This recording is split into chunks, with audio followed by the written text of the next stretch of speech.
ভাইজান, আমি তো কোনোদিন আপনার কাছে কিছু চাই নাই।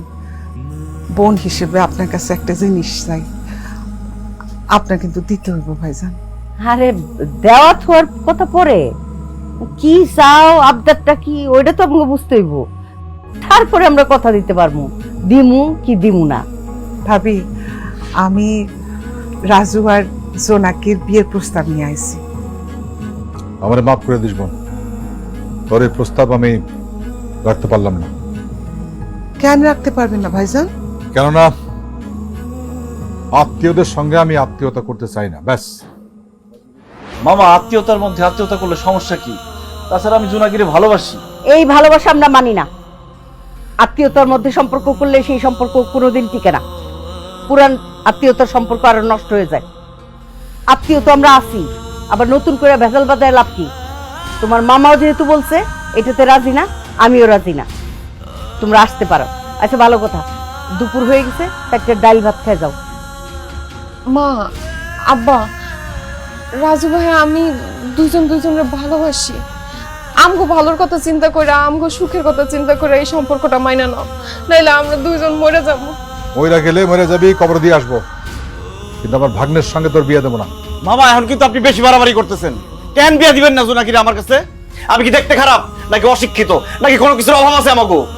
বেশি তাল বেতাল করবেন না, একদম জোনাকিরে উঠাই নিয়ে বিয়ে করুন। তখন থেকে আপনার মান সম্মান কই থাকে? কি করতে পারেন আপনি? কত বড় সাহস, তুই উঠে নিয়ে যা।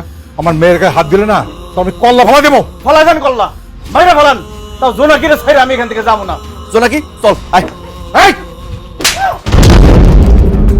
এত বড় সাহস তোর! আমার সামনে তুই আমার মেয়ের গায়ে হাত দাস?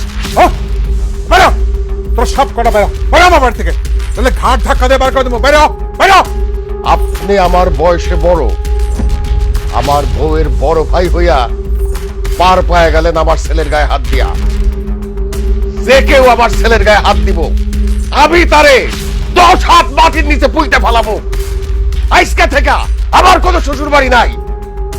আপনার সাথে আমার যে সম্পর্ক ছিল, সেই সম্পর্ক আমি ছিন্ন করলাম।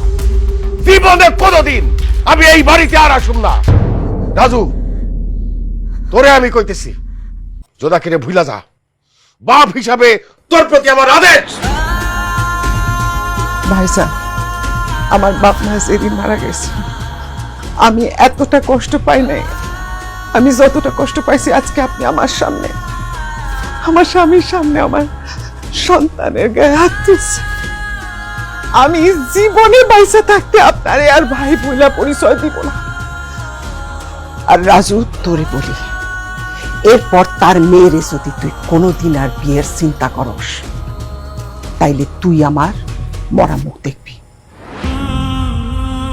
চল রাজু। ফুপু, আমারে তোমার লগে নিয়ে যাও। তুই আর একটা কথা বলবি না, আমার পোলার লগে কোনো যোগাযোগ করার চেষ্টা করবি না। তোর বাপ মায়ে যে পোলার লগে বিয়া দিব, তারই বিয়ে করবি। রাজু চল।